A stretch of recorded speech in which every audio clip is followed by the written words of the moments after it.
Jean-Auguste Dominique Ingres, 1780 to 1867, was a preeminent French painter whose work exemplified the ideals of neoclassicism, yet also anticipated elements of modernism.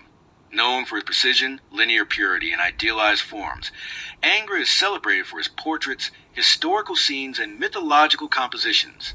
His rigorous approach to drawing, clarity of form, and unwavering allegiance to classical traditions made him one of the most influential artists of the 19th century. Early life and education. Ingres was born on August 29, 1780, in Montauban, a small town in southern France. His father, Jean-Marie Joseph Ingres, was a decorative sculptor and painter, and he played a critical role in introducing his son to the arts. From a young age, Ingres showed remarkable talent in drawing and music. In fact, he was also an accomplished violinist. In 1797, Ingres entered the prestigious École des Beaux-Arts in Paris, where he studied under Jacques-Louis David, the most prominent neoclassical painter of the time. David's strict emphasis on line, form, and classical ideals deeply influenced Ingres. Yet even early in his career, Ingres displayed a personal style marked by elongated proportions and sensual curves that sometimes diverged from David's severe aesthetic.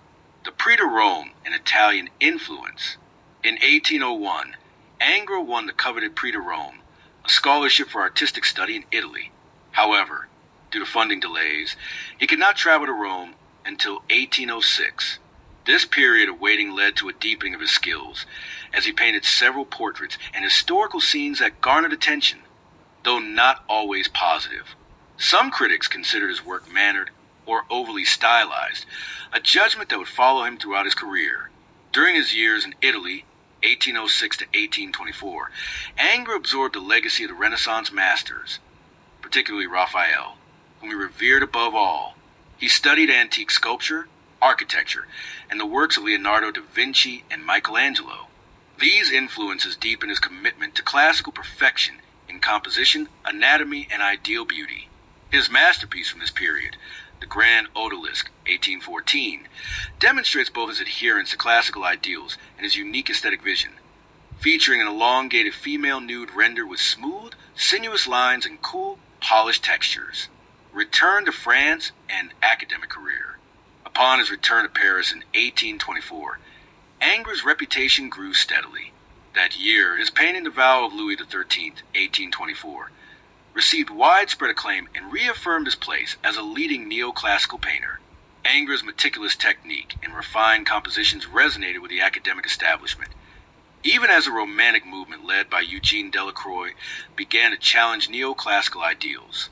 Ingres' artistic philosophy placed line above color and idealism over realism.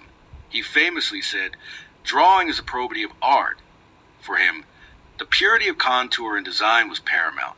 His works often idealize a human figure, prioritizing aesthetic harmony over anatomical accuracy. In 1835, Ingres became the director of the French Academy in Rome, a position he held until 1841. There, he mentored younger artists and continued to refine his craft.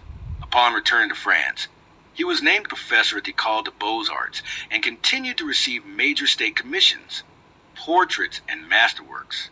While Ingres